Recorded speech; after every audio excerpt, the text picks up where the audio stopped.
And also, how do you want to be alone? Like, what does that mean for you? Like, if we're looking at it, this idea of like, again, going back to this circle of life card, that you are, one of the stones and all of the stones that make up the universe, right?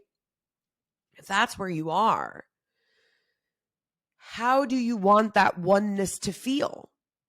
Because again, going back to the woman who's like, oh my God, I could never, Rachel. I would like never sit by myself at a bar. Oh my God, I would never. Like, going back to her, right? This woman, that just hypothetical woman, I keep saying that I'm not judging or shitting on, but just really playing her up. But we all know her, and maybe, she is parts of you, or you are her, right? I would also venture to guess a lot of that is because you're not even to the place yet where you're super comfortable just being you. That there's almost more comfortability in owning all of the titles that everybody else has given you, right? Creative director, mom, girlfriend, business owner, stay-at-home mom, healer, nurse, doctor, like whatever your identity markers are they even yours? Because I don't think that you can best service the circle of life, right? I'm holding up this card if you're just listening to it auditorily.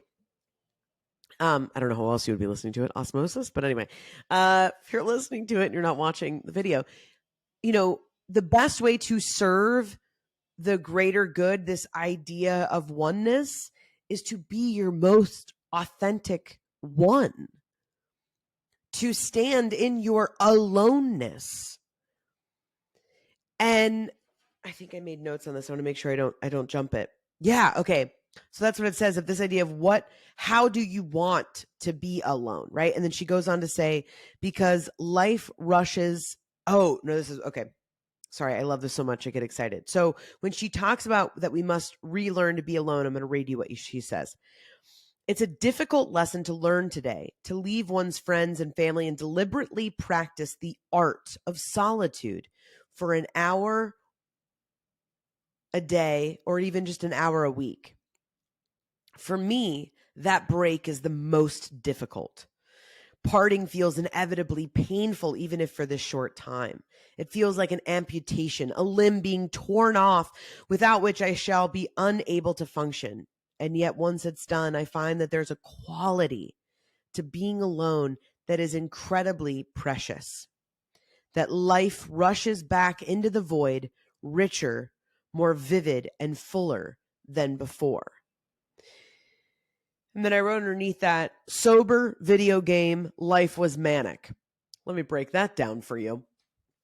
So again, this idea of like, how do you want to be alone? And I feel like when all of my defenses, mostly alcohol, were taken away, by taken, I mean, I was like, I don't want to do this anymore.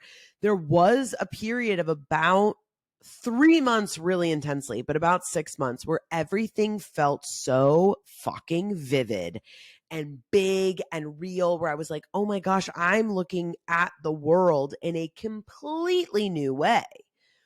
Because I had just gotten so, again, where it was like, I didn't want to be alone. I didn't want to think about oneness. I'll just do whatever you want me to do. I'll be whoever you want me to be. I'll just keep chasing these things, even though they're not totally working. And I don't really feel like exactly aligned, but it's the only thing I've ever done. So I'll just keep doing it, and I'll just keep going faster and faster and faster. And then literally to go in and just break that chain of the way that things have been happening, the way that things have been going, opened up an entire new world for me. And since then, almost 6 years now, 5.5 years, has been relearning oneness. And that's where this idea, and we'll talk more about this in next week's episode in part 2,